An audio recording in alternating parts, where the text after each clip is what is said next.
তিনটি কাজ মানুষকে জান্নাতে যেতে দিবে না।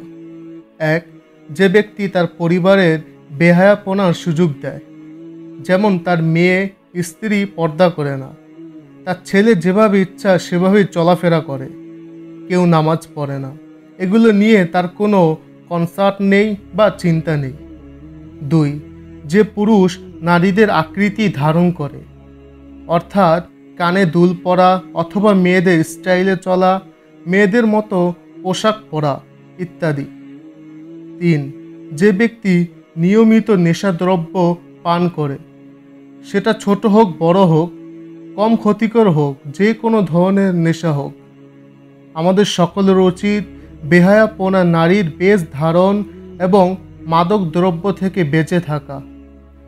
এ কারণে একটি দোয়া বেশি বেশি পড়া উচিত। আল্লাহুম্মা ইন্নী আউযু বিকা মিন মুনকারাতিল আখলাকি ওয়াল আমালি ওয়াল আহওয়াই।